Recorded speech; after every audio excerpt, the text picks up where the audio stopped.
guys, today I will be showing you how to be Angry Bird in Animal Company.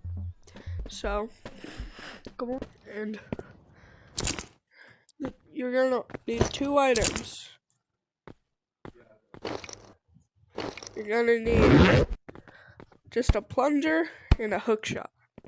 So first, you're gonna need to place the plunger about here, like next to the machine. Then you just need to grab as far as you can from that, like on that wire, and let go of this and let go of the hook shot.